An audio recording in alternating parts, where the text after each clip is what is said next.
una vez más. Bienvenidos a Documental Siniestro. No olviden suscribirse, comenzamos. El amor puede ser mortal. A menudo se dice que la vida realmente comienza después de los 40. Una gran cantidad de experiencia de vida contribuye a esto. Para algunos, la madurez marca un periodo de ganar confianza en uno mismo, porque no todo el mundo ha vivido su vida como quería. Por ejemplo, algunas personas no se conocían a sí mismas ni sabían cuáles eran sus verdaderos deseos, por lo que siguieron los consejos de otros. O puede que hayan elegido a la pareja equivocada. El miedo al juicio social a menudo les llevó a tomar el camino de menor resistencia. A veces, con la edad y la constatación de que ha transcurrido la mitad de la vida, llega la liberación de viejos miedos y complejos. Para estas personas, cumplir 40 años es una especie de florecimiento.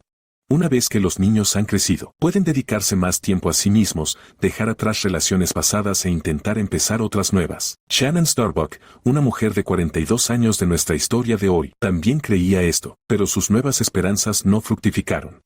El 3 de diciembre de 2011, Sanning fue encontrada en el suelo del dormitorio de su propia casa. Estaba tumbada boca arriba en una postura provocativa. Sobre su estómago había un masajeador erótico. Estaba claro que alguien quería deshonrarla póstumamente. La policía no tenía ninguna duda de que había sido criminalmente privada de la vida. Su cuerpo presentaba magulladuras y rasguños por todas partes. Más tarde, un forense informó de que algunas lesiones habían sido causadas por el uso de una pistola eléctrica. Otras pruebas sugerían que su cuerpo había sido trasladado. Sin embargo, la causa del fallecimiento de Channing fue el estrangulamiento. Los detectives se enfrentaban a una dura tarea. Necesitaban establecer las últimas horas de vida de esta madre de 5 hijos y encontrar al criminal. La desaparición de una madre con muchos hijos. La policía supo de la falta de contacto de la mujer un día antes del macabro descubrimiento. Inicialmente, su ex marido, Clay Starbuck, dio la voz de alarma. El hombre de 47 años informó de que no había podido ponerse en contacto con su mujer desde el 1 de diciembre. A las 3 de la tarde, Shannon envió un mensaje a su hija, diciendo que se sentía mal y no podía recoger a los niños. Le pidió que esperara a su padre, a quien supuestamente había informado. Sin embargo, su teléfono estaba apagado, y no sabía la situación. Marshall y Serena, los hermanos menores, estaban cansados y hambrientos. Por eso, Logan, de 15 años, decidió llamar a su hermano mayor. Le pidió que les llevara a casa de su padre, situada a un par de manzanas de su casa. Al llegar, Austin informó de que él tampoco podía ponerse en contacto con su madre. Quizá había apagado el teléfono para descansar y recuperarse. El chico metió a los niños en el coche y los llevó a casa de Clay. El hombre no los esperaba, pero estaba realmente contento por las circunstancias inesperadas. Tras el divorcio, los hijos mayores se habían quedado con él, y los 3 más pequeños con su madre. Por lo tanto, el padre decidió disfrutar de su compañía, y no molestó a Sanning. Además, ya se habían producido incidentes de este tipo con ella. Además, esperaba ver a su ex mujer en el partido de baloncesto del colegio aquella tarde, pero ella nunca apareció. El 2 de diciembre, el señor Starbuck llevó a los niños al colegio y fue a casa de su ex mujer. La puerta principal estaba cerrada y las persianas bajadas. Sin una llave de repuesto, intentó entrar, pero no lo logró. Clay envió un mensaje diciendo que si Channing no aparecía antes de las 7 de la tarde, se pondría en contacto con las fuerzas del orden. Tras esperar hasta la hora acordada, se dirigió a la policía y explicó la situación. 2 agentes del sheriff acudieron a la dirección facilitada, pero, al no encontrar nada sospechoso, regresó. Los agentes sugirieron esperar otro día. Si para entonces ella no se ponía en contacto con él, debería volver. Decepcionado, Clay se fue a casa y esperó noticias. Al día siguiente volvió a la comisaría. Sorprendentemente, no era la única denuncia. Un amigo y la madre de Shannon tampoco habían podido localizarla, algo poco habitual en ella. Esta vez, la policía abordó el caso con más responsabilidad. Habían pasado 48 horas desde la desaparición de la señora Starbucks, y varias personas estaban preocupadas. Con el permiso concedido, la policía regresó a su casa. ¿Qué secretos guardaba la casa de la señorita Starbucks? Al llegar a la residencia, los agentes forzaron la cerradura y entraron. No había signos de allanamiento ni de robo. A primera vista, todo estaba en su sitio. Sin embargo, el ídolo se trastocó en cuanto entraron en el dormitorio de la mujer. Allí se reveló la sombría verdad. Starbuck de Shannon no solo había desaparecido, había sido brutalmente acabada. Parecía que acababa de levantarse. Su cama estaba deshecha, la manta yacía cerca, faltaba la sábana de la cama, y la funda del colchón estaba manchada de rojo. El móvil y la agenda de la fallecida estaban en la cómoda. Los forenses se centraron en la habitación. Examinaron todas las superficies por huellas. Algunas estaban limpiadas, pero hallaron 12 huellas en la caja de masajeadores y el espejo del baño. También encontraron rastros en las zonas comunes. Para realizar más análisis de ADN, los especialistas tomaron raspados de debajo de las uñas, cara y cuello del cuerpo. Los detectives sospecharon que la dueña de la casa había sido privada de la vida tras salir de la ducha, ser trasladada a la cama y finalmente arrastrada hasta el suelo. Cabe destacar que las sábanas retiradas estaban en la lavadora. Tal vez el agresor quería eliminar pruebas. Así, Cla arroja luz sobre el estilo de vida de su exmujer. Al mediodía, Cla llegó a Shannon's house. Estaba ansioso por saber qué había pasado. La escena en el patio de su exmujer no le inspiraba pensamientos positivos. El perímetro del edificio estaba acordonado con cinta amarilla, y una ambulancia y varios coches de policía estaban aparcados cerca del césped. El señor Starbuck fue el primero en ser informado del trágico final de la mujer. Los detectives necesitaban información sobre la víctima y su vida. Por lo tanto, después de que el exmarido consiguiera calmarse un poco, le interrogaron. Explicó que tenían un acuerdo. Todas las mañanas, él recogía a los niños más pequeños y los llevaba al colegio, y ella los recogía después del colegio. Sin embargo, esta rutina se interrumpía a veces. Eso ocurrió la mañana del 1 de diciembre, cuando su coche se averió a un par de manzanas de casa. Normalmente, se levantaba temprano, daba una vuelta por el barrio y calentaba el coche. Esa vez, Cla envió un mensaje a Shannon para que llevara a los niños al colegio. Luego fue a casa a esperar a que se calentara. A las 11 intentó arrancar el coche de nuevo, pero otra vez, no arrancaba. Se dio por vencido, volvió a dormir la siesta. El señor Starbuck no se dio cuenta, ya que durmió varias horas. Durante ese tiempo, su teléfono móvil murió. Para corroborar sus afirmaciones, mostró la correspondencia con su exmujer. A primera vista, todo cuadraba. Además, Cla se mostró muy cooperativo. Entregó su teléfono móvil, material de ADN y huellas dactilares. También confesó que había estado preocupado por Shannon, porque el divorcio la había cambiado y la había hecho más vulnerable. Cuando los agentes le pidieron más detalles, contó que, estando soltera, la mujer se había registrado en un sitio de citas. Como seguía siendo atractiva, tenía un amplio círculo de admiradores. Según Cla, podría haber estado viendo a algunos de ellos simultáneamente. Siguiendo su lógica, uno de estos amantes podría haber enviado a Chenin al más allá. Por desgracia, no podía nombrar a nadie, ya que no disponía de esa información. A lo largo de la conversación, Starbuck lloró desesperadamente. Explicó que le resultaba difícil aceptar el hecho de la muerte de su antigua amante, y hablar de ella en pasado. Tras grabar su declaración, los agentes enviaron al hombre a casa. El pobre tuvo que decirles a los niños que su madre murió. Inicio de la investigación. El caso de la muerte de Shannon Starbuck estaba cobrando impulso. Los investigadores interrogaron a los vecinos de la familia Starbuck, centrándose en cada detalle, especialmente informes de personas y vehículos desconocidos en las últimas semanas. La autopsia confirmó un traumatismo torácico consistente con el uso de una pistola eléctrica, y también reveló que tenía 10 costillas rotas. Las lesiones infligidas en la cabeza y el cuerpo eran graves y probablemente causadas por un objeto contundente. El aspecto externo de las lesiones hacía muy difícil determinar la hora exacta de la muerte. El experto estimó que su vida había terminado en algún momento entre el 1 de diciembre y 2 arañazos en su cuerpo sugerían que había sido trasladada. Porque tenía el cuello roto, el forense declaró que durante el estrangulamiento se usó algo blando. Posiblemente una mano, una toalla o una sábana. El cadáver arrojó algo de claridad en el caso. Se tomaron muestras, incluido ADN masculino, sugiriendo que el sospechoso podría ser un conocido cercano, desde su ex marido hasta admiradores secretos. el lado más oscuro de Channing, con la esperanza de atrapar rápidamente al autor del crimen de su exmujer. Clay Starbuck cooperó plenamente con la investigación. Se sometió a un examen durante el cual accedió a documentar cualquier lesión y daño. Los detectives especularon con la posibilidad de que el agresor también hubiera sufrido lesiones durante el forcejeo. Sin embargo, no se encontraron tales lesiones en las manos de Clay. Tras él, también se examinó a Austin, de 21 años, y a Blake, de 18, Solo surgieron dudas en relación con el hijo mayor, cuyas manos presentaban cortes antiguos, pero estos se atribuyeron a su trabajo en una planta de fabricación de ventanas.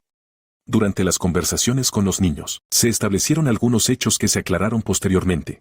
Muchos de ellos sabían que, tras el divorcio, su madre salía a menudo con hombres y no lo aprobaba. Los adolescentes incluso habían visto fotos explícitas en su ordenador portátil, lo que les llevó a especular con la posibilidad de que hubiera sido blanco de un depredador que operaba en Internet. Estaba claro que todos querían a su madre, y estaban muy afectados por su marcha. Sin embargo, no estaban de acuerdo con los cambios en su vida.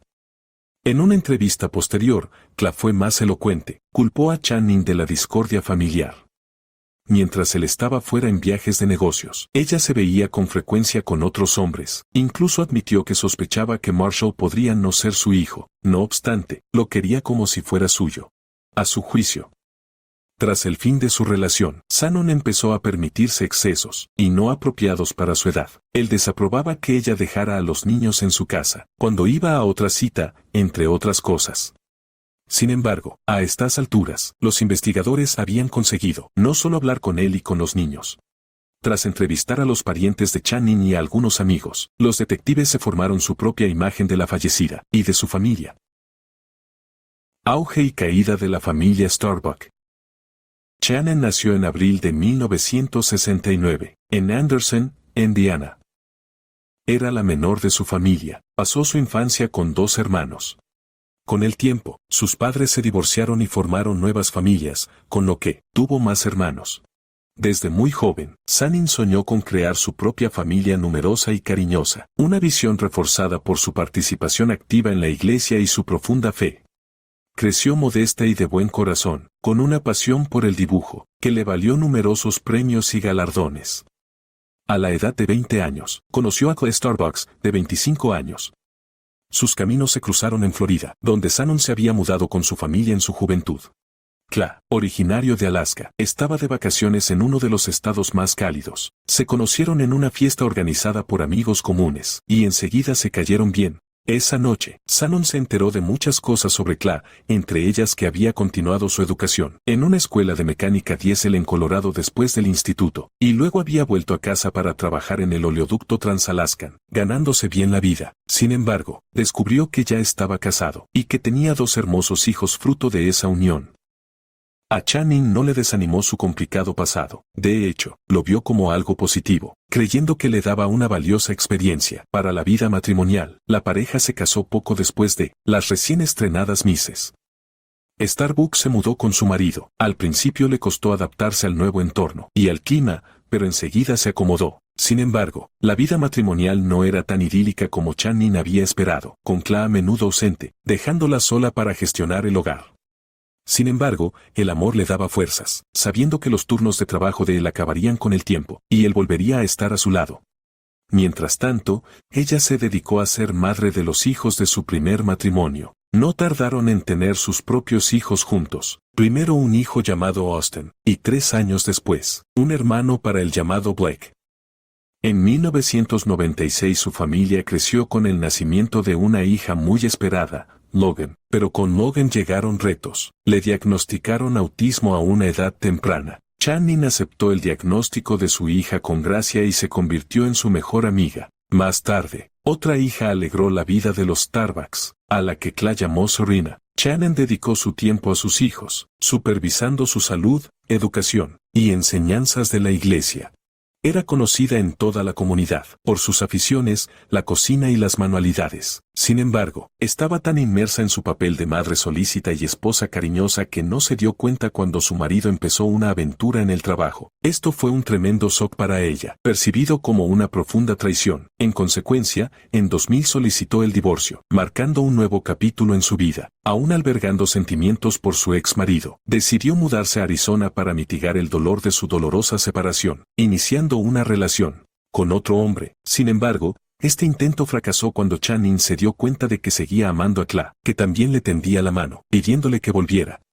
Convencida de que se había arrepentido, le dio una segunda oportunidad. En 2001 la pareja dio la bienvenida a su hijo Marshall, su quinto hijo. Sin embargo, en vez de consolidar su matrimonio, él se transformó en un nuevo punto de discordia. Incluso un nuevo matrimonio formal en el año 2006 no logró salvar su relación fracturada. 6 meses después, se mudaron a Deer Park, Spokane, Washington. Cla encontró una casa adecuada para su numerosa familia. Él siguió trabajando en su anterior empleo, por lo que estaba fuera la mayor parte del tiempo. Channing se las arreglaba sola con la casa y los niños. Los llevaba al cine, a los teatros y a los parques, y organizaba fiestas en casa. Sin embargo, las dudas y la desconfianza envenenaron su matrimonio, aún más afectado por las largas separaciones y rupturas de su relación. Finalmente, en 2010, la pareja se separó definitivamente.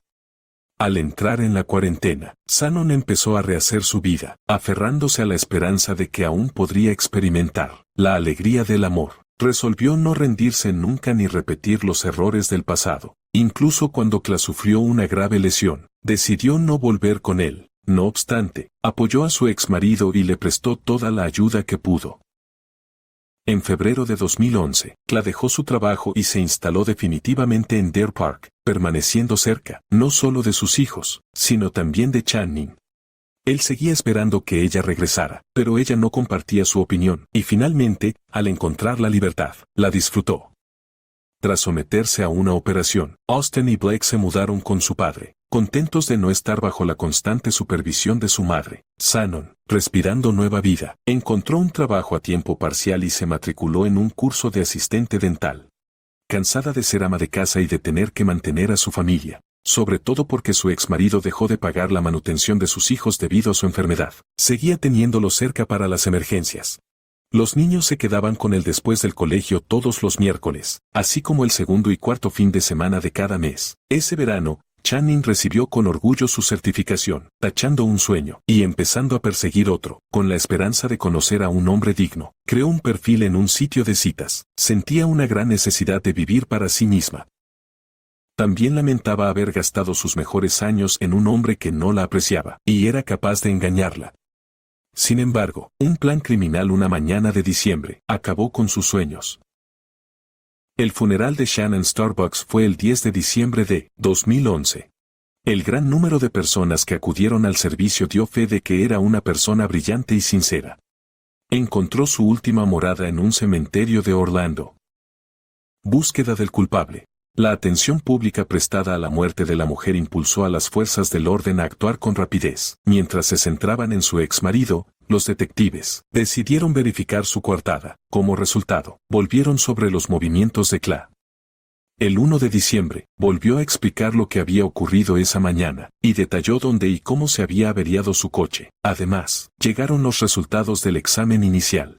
Las huellas dactilares de Starbucks no coincidían con las encontradas en la escena del crimen. Esto llevó a tomar la decisión de cotejarlo con las bases de datos existentes, centrándose también en el teléfono móvil, el ordenador portátil y el diario personal de Channing. Al mismo tiempo, exploraron la posibilidad de que otras personas estuvieran implicadas en el crimen. Tras examinar detenidamente el teléfono móvil de la señora Starbuck, los detectives añadieron varios nombres a la lista de sospechosos. Los hombres con los que se había comunicado en el sitio de citas levantaron sospechas. 1. Tom Walker había programado una cita con ella el 5 de diciembre. Horas antes de su fallecimiento, mantuvieron conversaciones francas e intercambiaron fotos. Tom le pidió a Shannon una foto con un juguete para adultos, pero ella se negó. Curiosamente, su cuerpo fue hallado en la misma pose mencionada por Tom. En menos de una hora, Walker fue localizado. Estaba conmocionado no solo por la noticia, sino también por ser considerado sospechoso. Inmediatamente explicó sus actividades el día de su muerte, que fueron confirmadas por sus colegas en las cámaras de vigilancia. El siguiente en la lista era John Wilson, que había programado una reunión con Channing el 1 de diciembre. Por su correspondencia, estaba claro que no buscaba una relación seria, su interacción era meramente casual. También resultó que el pretendiente había utilizado un nombre falso. Su verdadero nombre era John Kenlane. Trabajaba en un campo completamente diferente al que había declarado y estaba casado. De ahí el secretismo. El día del crimen, Shannon pospuso su cita matutina para más tarde, alegando dolores de cabeza. Finalmente, la cita no tuvo lugar. Tras tomarle una muestra de ADN, fue puesto en libertad. Su coartada fue corroborada, incluso cuando su engaño fue revelado a su familia. Pruebas críticas. Tras estos eventos, la investigación regresó al inicio. Al examinar el móvil de Channing, los detectives pidieron al proveedor del servicio celular y descubrieron otro detalle importante. Resultó que desde el teléfono de la víctima se hizo una llamada a las 9:18 de la mañana del 1 de diciembre, pero el sospechoso la borró del registro de llamadas. Gracias a una solicitud a los servicios de emergencia, se recuperó la llamada. Por desgracia, no contenía más que sollozos y crujidos antes de cortarse bruscamente. También se descubrió que tras la llamada fallida, el operador del centro de llamadas intentó devolver la llamada, pero saltó el buzón de voz. Según los datos del GPS, el dispositivo móvil de Channing fue localizado en su domicilio, señalando la fecha exacta de su fallecimiento. Se había quedado sin vida después de dejar a sus hijos en el colegio y volver a casa. Esto significa que los 11 mensajes enviados después no fueron enviados por ella. El sospechoso intentó confundir la investigación. Además, era cercano a la familia Starbuck, ya que utilizaba un apodo para el hijo menor, llamándole Mars en la correspondencia. Tras esta información, las declaraciones de Class se sometieron a un nuevo escrutinio. Tenía motivos suficientes para acabar con la vida de su exmujer. El divorcio. No todas las parejas aceptan las nuevas realidades con dignidad. Además, tenía una oportunidad perfecta, conociendo su rutina diaria. Así, las autoridades decidieron rastrear de nuevo la ruta del coche del sospechoso, esta vez utilizando las grabaciones de las cámaras de vigilancia de la calle. Aquí es donde las sospechas de los agentes tomaron forma. El coche de Starbucks no se había averiado. Al mismo tiempo, llegaron los resultados de otro análisis A. El material de ADN recogido del cuerpo de Shannon coincidía exactamente con las muestras del sospechoso. Duras represalias. El escenario se desarrolló como: la mañana del 1 de diciembre le envió un mensaje a su exmujer pidiéndole que llevara a los niños al colegio, inventando una avería del coche. Mientras ella estaba fuera, él entró en la casa y esperó. Durante ese tiempo, accedió a su portátil desprotegido y encontró correspondencia personal que enfureció a la ya celosa Starbuck. Cuando Shannon regresó, se produjo una acalorada discusión que acabó en un derramamiento de sangre. Esto explicaba la inusual pose en la que se encontró a la fallecida, un acto de venganza por su recién encontrada libertad. Después, Class se quedó en la casa, fingiendo ser ella en los mensajes de texto. Sus intenciones de hacer daño a su exmujer podrían venir de lejos. Ahora, las palabras de un amigo a los detectives cobraban un nuevo significado. Durante una conversación, mencionó que la relación de Clay y Shannon distaba mucho de ser lo que parecía. Shannon había confesado en conversaciones sinceras que estaba cansada de su constante control y críticas. Al atreverse a divorciarse, temía que él pudiera hacerle daño algún día. De junio a noviembre de 2011, había contactado repetidamente con la policía, alegando que su ex marido la acosaba. Se sentía insegura incluso en su propia casa, de ahí que no confiara las llaves a nadie. Finalmente, consiguió una orden de alejamiento contra Clay, por lo que sus comunicaciones se limitaban a mensajes de texto. Un examen minucioso del diario de la señorita Starbucks puso de manifiesto que no solo temía a su antiguo amante, sino que creía que estaba poniendo a los niños en su contra. Inventó historias viles, y la retrató como promiscua. Así pues, la reacción de los niños ante la detención de su padre el 6 de febrero de 2012 no fue sorprendente. Se negaron a creer en su implicación. No les perturbó el hecho de que se encontrara un programa de seguimiento en el ordenador portátil de su madre, y un disco duro etiquetado como ordenador de sobremesa de Channing, en casa de su padre, junto con correspondencia impresa. Los hijos mayores dudaron de la autenticidad del análisis de ADN, creyendo que la acusación contra su padre era descabellada y que el caso era inventado. Sin embargo, las opiniones de las fuerzas del orden y de otros familiares diferían. Triunfo de la verdad y la justicia. En el juicio, la fiscalía confiaba en la culpabilidad del hombre, apoyada por una cantidad sustancial de pruebas físicas y testimonios. En junio de 2013, prevaleció la justicia. Clay Starbuck fue declarado culpable de privación de la vida en primer grado con circunstancias agravantes y falta de respeto a los restos humanos. Fue condenado a cadena perpetua sin posibilidad de libertad condicional. En 2015, el abogado de Clay presentó un recurso contra el veredicto, pero fue desestimado. A día de hoy, el autor sigue entre rejas en el centro penitenciario de Arrowhead Heights, en el condado de Spokane. Los familiares de Chen lloran profundamente la prematura partida de la mujer, pero sus corazones están aún más destrozados al pensar que los niños se pusieron del lado de su padre. Estaba tan obsesionado con su exmujer que, al buscar venganza, se olvidó de las consecuencias. Incapaz de aceptar su nueva realidad, dejó a sus hijos efectivamente huérfanos. Gracias por ver, chicos. Suscríbete a mi canal, hay muchas historias impactantes por delante. ¿Qué opinas de la historia de hoy? Escribe tu opinión sobre este caso en los comentarios. Agradezco tu atención y recomiendo suscribirte al canal, así como hacer clic en la campana para no perderte de nuevos videos. Gracias por ver Documental Siniestro.